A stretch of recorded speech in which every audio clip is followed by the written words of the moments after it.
नमस्कार दोस्तों, एक बार फिर से स्वागत है आप सबका मेरे इस एडवांस सेफ्टी मैनेजमेंट कोर्स में। पिछले वीडियो में आपने सीखा कि हमारी दिन की शुरुआत कैसे होती है, टीवीटी से होती है और टीवीटी कैसे देना है। कुछ टिप्स एंड कुछ ट्रिक्स आपने सीखी और उम्मीद करता हूँ कुछ आपको वैल्यू मिली होगी। आप उसको बार बार रिपीट करके देखिए उस वीडियो को, उसमें से आपको और हेल्प मिलेगी। और पिछला चैप्टर आपने देख ही लिया है, ठीक है। टीवीटी के लिए आपने खुद को तैयार कर लिया होगा, उम्मीद करता हूँ। नहीं तैयार किया होगा तो धीरे धीरे तैयार कीजिए, इम्प्रूवमेंट लाइए। और इस चैप्टर में मैं आपको कुछ महत्वपूर्ण टॉपिक देने वाला हूँ कि टीवीटी में क्या टॉपिक होना चाहिए। देखो, बहुत सारे लोगों को टीवीटी के टॉपिक ही नहीं पता, किस टॉपिक पे बात करें, क्या बात करना है। ऐसे खड़े होकर के कुछ भी बोल के आना, ये एक प्रोफेशनल तरीका नहीं है। ऐसा तो कोई भी बोल देगा, हाँ ऐसा वैसा करो, यहाँ पे ये नहीं है, वहाँ पे वो नहीं है, ऐसा नहीं है। देखो, एक सिस्टमेटिक तरीका क्या है, आपके पास टॉपिक होना चाहिए। मैं यहाँ पे कुछ टॉपिक आपको डिटेल में दूंगा, कुछ शॉर्ट में दूंगा, उनका डिटेलिंग आपको खुद करना है। कुछ आपको, आप ये समझ लीजिए कि आपको कुछ वो मैं होमवर्क दे रहा हूँ, ठीक है। तो देखिए, पहला टॉपिक आपको यहाँ पे मिलेगा हॉट वर्क। हॉट वर्क, ठीक है। अगर हार्ड वर्क करना है तो क्या क्या प्रिकॉशन लेना है आपको पता होना चाहिए। जब आपको पता होगा तब आप अपने वर्कर्स को बताएंगे, आप अपने एम्प्लॉय को बताएंगे, अपने सुपरवाइजर, अपने इंजीनियर को बताएंगे, जो भी आपके सामने बैठा हुआ उसको बताएंगे। तो हार्ड वर्क में क्या प्रिकॉशन लेना है, चलिए यहाँ पर तो मैं आपको बता देता हूँ, ठीक है, डिटेल में थोड़ा सा। देखिए, जैसे कि आपको अगर हार्ड वर्क शुरू करना है तो आपको कम से कम 35 फीट यानी कि 10 मीटर के और रेंज में कोई भी फ्लेमेबल मटेरियल नहीं होना चाहिए, ठीक है। सबसे पहला मोस्ट इम्पोर्टेंट थिंग, आपको जो हमारा स्टैंडर्ड है कि अगर 35 फीट के सराउंडिंग में कोई भी फ्लेमेबल लिक्विड या मटेरियल्स या कुछ भी है तो उसमें हमारा हार्ड वर्क नहीं होगा, ठीक है, अलाउड नहीं करती है हमारा स्टैंडर्ड जो है इंडियन स्टैंडर्ड के हिसाब से। लेकिन अगर ऐसा कुछ है जहाँ की उनको उसको हम कहीं और प्लेस नहीं कर सकते हैं, हटा नहीं सकते हैं, तो वहाँ पर हमको क्या करना होगा, फायर ब्लैंकेट से या जीआई सीट से कवर करना होगा या ढकना होगा उसको, ठीक है। ढक करके उसके बाद हम काम करेंगे, पहला, ठीक है। दूसरा क्या होगा, वहाँ पर फायर एक्सटिंग्विशर होना चाहिए, जो आपको मोस्टली आपको पता है, लेकिन ये होना ही चाहिए, ऐसा नहीं कि रखवा देंगे बाद में। एक fire extinguisher, but complete ready fire extinguisher, ऐसा नहीं है कि वहाँ पे रखा हुआ प्रेशर गेज रेड में गया हुआ है, कोई मीनिंग नहीं है ऐसा फायर एक्सटिंग्विशर रखने का, ठीक है। तीसरा चीज़, वहाँ पर फायर वाचर चाहिए, ठीक है। फायर वाचर क्या होते हैं कि वो जैसे एक तरह से फायर मैन ही होते हैं, वहाँ पे रहेगा, अगर कुछ होता है तुरंत उसको फायर फाइटिंग करके बुझा देगा, वो ट्रेंड बंदा होता है, ठीक है। तीसरा, वहाँ पे नियरेस्ट कोई फायर का लाइन या वाटर लाइन होना चाहिए, जिससे कि आग लगने पे तुरंत हम उसको कंट्रोल कर सकें। वो उसको पता होना चाहिए, जो वहाँ पे वेल्डर है, जो वहाँ पे फायर वाचर है, उसको पता होना चाहिए कि यहाँ फायर की लाइन या फायर वाटर लाइन है, ठीक है। Next, area clean, house keeping complete, area clean होना चाहिए, ठीक है। वहाँ पे कोई भी फ्लेमेबल मटेरियल्स नहीं पड़ा होना चाहिए जहाँ पे आप हार्ड वर्क करने जा रहे हो। ये आपके टॉपिक हैं, टॉपिक के अंदर के बिंदु हैं, ठीक है। लास्ट में क्या है, आपको पीपीज यूज होना चाहिए, जो वहाँ पे काम करने वाला है वो पीपीज का इस्तेमाल, उसको पीपीज में पर्सनल प्रोटेक्टिव इक्विपमेंट्स होते हैं, वो पहनकर ही वेल्डिंग वेल्डर वेल्डिंग मार सकता है, कटर कटिंग कर सकता है, ठीक है। इतनी बातों को अगर आप रट लिया, ठीक है, तो आपको जो है कोई भी ऐसा वो नहीं करेगा, कोई आपको गुमराह नहीं करेगा, ठीक है। और हाँ, सबसे मोस्ट इम्पोर्टेंट, आपको यहाँ पे परमिट होना ही चाहिए। ये मत सोचना कि यार परमिट का सर ने बताया नहीं तो परमिट नहीं होगा, नहीं, परमिट तो इम्पोर्टेंट है। मैं अभी सिर्फ आपको स्टेप बाय स्टेप लेके चल रहा हूँ कि आपने टूल बॉक्स देना सीखा, टूल बॉक्स का टॉपिक क्या क्या होना चाहिए, मैं आपको टॉपिक बता रहा हूँ कि हॉट वर्क में आपको क्या क्या सीखना है, क्या क्या प्रिकॉशन लेना चाहिए, मैं आपको बता भी दिया हूँ एक एक करके, ठीक है। और उसके बाद अभी देखो, पहला हमारा हॉट वर्क हो गया, उसके अंदर क्या क्या है वो मैंने बताया। दूसरा, हमारा वर्क एट हाइट, मतलब ऊंचाई पे कार्य करने का एक टॉपिक हो सकता है, उस टॉपिक पे आप बात कर सकते हो, ठीक है ना। जैसे मैं आपको कुछ उदाहरण भी दे देता हूँ इसका भी, कि आप मोस्टली लोगों को पता होगा कि इसका 1.8 मीटर, या आप ऐसा बोल सकते हो कि मोटा माटी की 6 फुट की ऊंचाई के ऊपर अगर कोई आदमी कार्य करने जा रहा है, कोई वर्कर, कोई कामगार काम करने जा रहा है, तो वहाँ पे उसको सेफ्टी बेल्ट कंपलसरी पहनकर ही जाना होगा। पहला मोस्ट इम्पोर्टेंट थिंग, पहला आपको जो है ये जो है होना ही चाहिए, ठीक है। सेफ्टी बेल्ट चाहिए ही चाहिए, पता भी है, पढ़ के भी आए होंगे, लेकिन ये पहली बात आप इसको टीबीटी पे डिस्कस कर सकते हो, बता दो उनको, बार बार रिपीट करो, ठीक है। जिस तरह टीवी में बार बार ऐड आता है लक्स साबुन का और लोग लक्स लेते हैं, ठीक है ना, वैसे ही बार बार उनके सामने रिफ्लेक्शन होगा तो वो सेफ्टी बेल्ट पहन के काम करेंगे, पहली बात। दूसरी बात, जाने के लिए एक्सेस, यानी कि रास्ता, वहां पे कैसे आदमी जाएगा, उसके लिए एक्सेस के लिए आपको या तो इसका फोल्डिंग या तो लैडर बराबर प्रॉपर तरीके से होनी चाहिए, एंड प्रॉपर नहीं, प्रॉपर तरीके से होनी ही चाहिए, ठीक है। और उसके बाद वर्किंग प्लेटफॉर्म भी चाहिए, वहाँ पे आदमी खड़ा होकर काम करेगा हाइट पे, तो उसके लिए वर्किंग प्लेटफॉर्म चाहिए, ठीक है। लेडर और इसका फोल्डिंग तो हाइट वर्क में कंपलसरी होता ही है, ठीक है। तो यह सब आप याद करके रखिए, ये आप बोल सकते हो हार्ट वर्क में क्या क्या प्रिकॉशन ले सकते हो। हाइट वर्क में जब आप ऐसे ऐसे एक टॉपिक बताएंगे ना कि मतलब ये हाइट वर्क में ये चाहिए, हार्ट वर्क में ये रिक्वायरमेंट है, आप ऐसा लेके जाओ, कंपनी सब दे रखी है, आप इसको यूज करो, इस्तेमाल करो, आप सेफ रहोगे। जब आप इस टॉपिक पे इस तरीके से बात करोगे ना, तो सामने वाला सुनने वाला बोलेगा हाँ यार इसको नॉलेज तो है और इतना ही रिक्वायरमेंट है। अदरवाइज आपको कुछ भी कोई बता दे ये वो दुनियादारी कुछ नहीं, वर्टिगो, ठीक है, वर्टिगो कुछ कंपनियां क्या होती है, अगर आपको वर्टिगो प्रॉब्लम है तो ठीक है ना, एक टेस्ट होता है, प्रॉब्लम्स होती है ये हेल्थ में, अगर वर्टिगो की प्रॉब्लम डॉक्टर करता है तो आप हाइट में उस बंदे को नहीं बेच सकते हो, ठीक है। वो एक अलग टॉपिक है, मैं बाद में उसको डिस्कवर कर दूंगा, ठीक है ना। तो वो ठीक है, बट जो मेन आजकल काम चल रहा है कंस्ट्रक्शन लाइन में, इतना ही अगर आप कर लोगे ना तो आपको कोई दिक्कत होने वाली नहीं है। नेक्स्ट आते हैं कन्फाइंड स्पेस में, ठीक है। आपका जो नेक्स्ट टॉपिक हो सकता है, नेक्स्ट अगला टॉपिक वो होगा कन्फाइंड स्पेस के बारे में। आप बोल सकते हो भैया वहाँ पे होल वाचर चाहिए, वहाँ पे अपना हमको अंदर जाने के लिए पहले हमको वहाँ पे ब्लोअर लगा के उसका पूरा जो जहरीली गैस है उसको निकाल देंगे, ठीक है। उसके बाद उसमें जो हमारा मल्टी गैस डिटेक्टर होता है, ठीक है, उसमें हम लगाएंगे तो हमको बताएगा कि इसका एलईएल कितना है, ठीक है ना। इसका जाने का लिए वहाँ पे हम सेफ हैं कि नहीं हैं, ठीक है। तो एलईएल सबको पता होगा, 19 से 23.5 तक होता है, अगर इस लेवल के बीच में है तो आप अच्छे से वहाँ पे काम कर सकते हैं, ठीक है। लोअर एक्सप्लोजन लिमिट बोलते हैं इसको।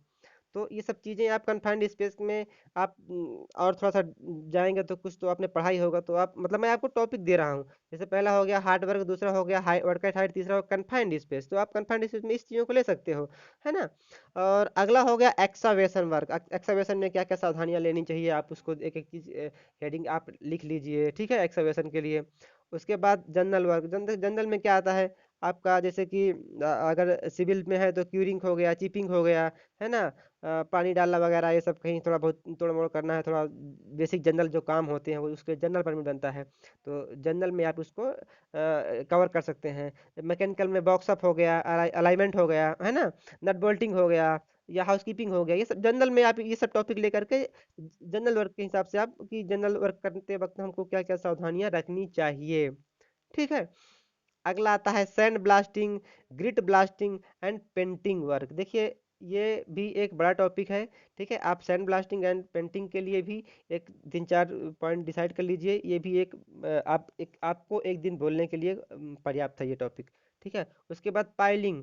देखो पाइलिंग क्या होता है, कुछ जो समुद्र तटीय इलाके होते हैं वहाँ पे जो फैक्ट्रियाँ होती हैं, वहाँ पे कम से कम 50-50 मीटर वो लोग होल करके बोर करके, वहाँ पे जैसे हम लोग यहाँ पे अपने गाँव गाँव में घर बनाते हैं ना, तो पिलरदार बनता है ना, तो पिलर हमारा कितना 6 फुट का होता है, लेकिन वो हमारी ज़मीन अच्छी है, वहाँ पे कोई ऐसा धंसने वाला कुछ नहीं है। लेकिन जो समुद्र के किनारे या आसपास कहीं ऐसा, जैसे गुजरात में बहुत सारी समुंदर कितना ज़्यादा है, तो बहुत सारी कंपनियां भी ऐसे अराउंडिंग समुद्र के किनारे हैं, तो वहाँ पे पाइलिंग होती है। तो पाइलिंग में क्या क्या सेफ्टी, क्या क्या प्रिकॉशन ले सकते हैं, वो भी एक बड़ा टॉपिक है, ठीक है। उसके बाद रेडियोग्राफी वर्क। रेडियोग्राफी जिसको शॉर्ट में आरटी भी बोलते हैं, तो बहुत लोग कंफ्यूज है कि यार ये आरटी क्या होता है। देखो बता दूं आरटी क्या होता है।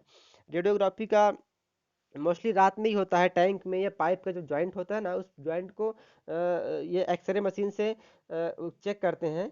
तो उसमें होता क्या है कि अगर कुछ उसमें प्रॉब्लम है, जॉइंट लीकेज है, तो वो बाद में उस आरटी में जैसे एक तरह से एक्सरे मान सकते हो, एक्सरे हो जाता है, तो उसमें आ जाता है रील में कि हाँ इसमें कुछ प्रॉब्लम है। लेकिन वो बहुत हजार्डस होता है, उसके आसपास कोई आदमी होना नहीं, उसका अलग अलग रेडियस होता है कि इस इतने रेड 50 मीटर या 30 मीटर के सराउंडिंग में कोई आदमी नहीं होना चाहिए, नहीं तो उसको हेल्थ हजार हो सकते हैं। तो आप इसको भी कवर कर सकते हो, ठीक है। तो ये आपका क्या हो गया, रेडियोग्राफी हो गया। अगला लिफ्टिंग एंड शिफ्टिंग। ठीक है, लिफ्टिंग एंड शिफ्टिंग शिफ्टिंग तो हर मैकेनिकल हो चाहे सिविल वर्क सिविल हो, दोनों में होता रहता है। तो आप लिफ्टिंग एंड शिफ्टिंग के टॉपिक पे एक बहुत बड़ा लेक्चर्स दे सकते हैं। ठीक है, उसमें एक होता है मैनुअल हैंडलिंग, एक होता है मैकेनिकल हैंडलिंग। ठीक है, इसको मैनुअल हैंडलिंग या लिफ्टिंग शिफ्टिंग एक में ही आप इसको बोल सकते हो, बता सकते हो। ठीक है, मैनुअल भी होती है लिफ्टिंग शिफ्टिंग, और मैकेनिकल भी होती है। मशीन से जो हाइड्रा क्रेन से होती है उसको मैकेनिकल बोलते हैं, जो हाथ से हम लोग 4 6 आदमी मिलकर रिगर लोग मिलकर करते हैं उसको मैनुअल बोलते हैं। ठीक है, और एक नेक्स्ट अपना इरेक्शन वर्क। देखिए, इरेक्शन का मतलब होता है कोई भी सामान को उठा करके नीचे से ऊपर रखना, खड़ा करना। कोई कॉलम बीम टैंक सैलो जो भी होते हैं मशीनरी मोटर्स, इनको ऊपर हम क्रेन से उठा के रखते हैं, वो इरेक्शन होता है। उसमें बहुत सारी सावधानियां होती हैं, आप उसको थोड़ा सा बहुत बढ़िया डिटेल में बता सकते हो, उसका एक एक हेडिंग आप याद करके। ठीक है, और डिसमेंटलिंग, कोई प्लांट को डिसमेंटल करना है, काटना है, उसको अलग करना है, तो डिसमेंटलिंग उसको बोलते हैं। तो आप डिसमेंटलिंग के लिए आप उसमें जो है आराम से एक टॉपिक है, आप बहुत कुछ उसमें कवर कर सकते हैं। फैब्रिकेशन वर्क हमारा चलता रहता है प्लांट में, है ना। कोई भी वो है तो अपना उसके लिए भी जो हमारा क्या क्या रिक्वायरमेंट है उसके लिए आप बता सकते हो, बोल सकते हो। ठीक है, अच्छा, फर्स्ट एड के बारे में भी सेफ्टी ऑफिसर को पता होना चाहिए। ठीक है, फर्स्ट एड के बारे में पता है तो बहुत ही अच्छा वो बंदा आगे चल के रिस्पॉन्स कर सकता है, कि बहुत सारी कंपनियों में फर्स्ट एड वालों के लिए ज़्यादा रिस्पेक्ट मिलती है। तो जैसे उसमें फर्स्ट एड में आपका एबीसी हो गया, सीपीआर हो गया, ये सब चीज़ आप पढ़िए, डिटेल में पढ़िए, आपको मिल जाएगा। बहुत सारा चीज़ है ना। एयर एयरवेज ब्रीथिंग सर्कुलेशन जो होता है एबीसी बोलते हैं, है ना। कार्डियोपल्मोनरी रेस्पिरेशन जो होता है सीपीआर बोलते हैं उसको। तो ये सब चीज़ आप थोड़ा सा दिमाग में रखिए, और ये बहुत बड़ा टॉपिक है, आप इसमें सिखाइए। 5S हो गया, 5S मतलब 5 S होते हैं, जो जापानी टेक्नोलॉजी हाउस कीपिंग की टेक्नोलॉजी, बहुत शानदार टेक्नोलॉजी। 5S के बारे में आपके लिए एक दिन के बोलने के लिए बहुत बड़ा टॉपिक हो सकता है 5S। फायर ड्रिल करिए, अगर आपके यहाँ पे आप अगर प्लांट में है, कंस्ट्रक्शन में तो नहीं हो पाता, लेकिन अगर प्लांट में है तो आप इन्वॉल्व होइए। ठीक है ना, प्लांट में तो होता ही है फायर लाइन, तो आप फायर ड्रिल, मॉक ड्रिल जो होता है, कभी इमरजेंसी में फायर लग गया तो कैसे हम लोग फायर फाइटिंग करेंगे, है ना। वो सब चीज़ करिए। एक MSDS मतलब मटेरियल सेफ्टी डाटा शीट, जो भी है, बहुत सारे कुछ मटेरियल्स होते हैं, जैसे कि आप प्लांट में जाओगे तो केमिकल प्लांट में होते हैं, मैं देखा हूँ। तो उसमें आप मटेरियल सेफ्टी डाटा शीट को देख करके कैसे मटेरियल का कंपोजिशन क्या है, किस चीज़ से मिलके बना है, कैसे उसको रखना है सेफली, कैसे उसको डिस्पोज करना है, कैसे उसको यूज़ करना है, क्या क्या सेफ्टी लेना है, किस टेम्परेचर में रखना है, वो सब चीज़ें बहुत बड़ा इसमें एक टॉपिक बना सकते हो अपने हिसाब से आप। तो आपके लिए एक MSDS भी टॉपिक हो गया।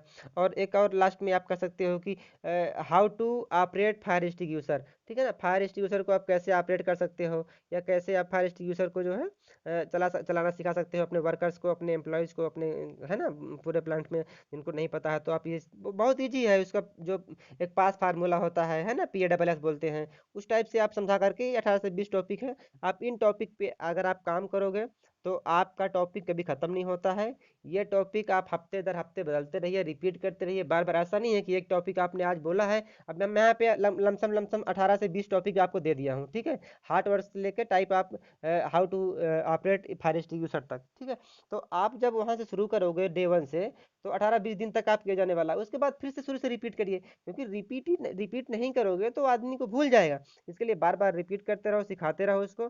ठीक है ना, और उसको आप जितना ज़्यादा रिपीट करोगे, बताओगे, उतना ज़्यादा आपके अंदर जो है ये सब बात करने की जो क्वालिटी है, जो पब्लिक स्पीकिंग है, इसका गुण आपके अंदर आएगा। आप बोल पाओगे, बता पाओगे, समझा पाओगे लोगों को। कब? जब आपके पास कुछ टॉपिक होगा। अगर आपके पास टॉपिक नहीं है तो आप क्या बताओगे, किस टॉपिक पे बात करोगे? बस ऐसे बोलोगे भैया वहां मत जाना, भैया यहाँ मत आना, भैया ये करना, वो ऐसे नहीं होता है। आप एक सिस्टमेटिक तरीके से जब आप बताओगे, टॉपिक लेकर के लिख के छोटे कागज पे आप लेकर के लिख लीजिए, उसको रखिए। अगर आपको भूलता है तो एक बार देख लीजिए ऐसे करके, बस। और आप टेंशन मत लीजिए, मैं आपके सामने लाइव भी आऊँगा, लेकिन अभी थोड़ा सा, क्योंकि ये एक बहुत रिसर्च वाला वो है ना, तो मैं थोड़ा आपको अच्छे से समझा देता हूँ। बाद में मैं आपके सामने लाइव भी आकर के एक दो लास्ट के जो चैप्टर होंगे उनको मैं कंप्लीट करूँगा। ठीक है, बहुत जल्द आप मुझे लाइव देखने वाले हैं। और ये आपका हमारा दो चैप्टर ख़त्म हो रहा है। ठीक है, पहले में आपने सीखा टीबीटी, दिन की शुरुआत में टीबीटी से होती है, टीबीटी कैसे देना उसके लिए प्रिपेयर होना। दूसरे चैप्टर में आपने सीख लिया कि टीबीटी में क्या क्या टॉपिक होना चाहिए, किस टॉपिक पे बात करना चाहिए, हमारे पास क्या क्या मुख्य मुख्य बिंदु होना चाहिए, उन बिंदुओं पे हमको बात करना जिससे आदमियों को समझ में आए। देखो, सबसे बड़ी बात मैं आपको एक चीज़ और बता दूं, कि आप कुछ भी बोलो सामने वाले के समझ में आना चाहिए। क्योंकि सारा वर्कर यूपी बिहार का होता है, हिंदी भाषी होता है। आपको ठीक है थोड़ा बहुत इंग्लिश आती है तो बहुत अच्छा है, इंग्लिश आना बुरी बात नहीं है, और नहीं आना भी बुरी बात नहीं है। ठीक है। तो इस चीज़ को आप माइंड मत करिए कि आपको इंग्लिश नहीं आती तो आप कुछ नहीं, ऐसा नहीं है। बहुत सारे लोग मैं देखा हूँ कि हाँ 50-50 हज़ार रुपये ले रहे हैं, उनको इंग्लिश का ई तक नहीं पता है, लेकिन वो लोग ले रहे हैं, सीख रहे हैं, कैसे भी कर रहे हैं। सेफ्टी में ही मैं देखा हूँ, सेफ्टी सुपरवाइजर में वो रिटायर हो गए हैं, लेकिन कुछ नहीं आता है।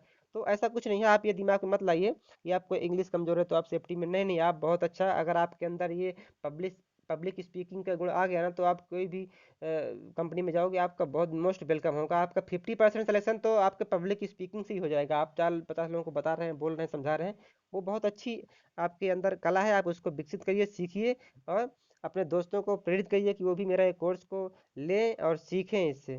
तो चलिए, ठीक है, मिलता हूँ अगले वीडियो पे किसी एक और आपके दिनचर्या के बारे में। ठीक है, ओके, थैंक यू।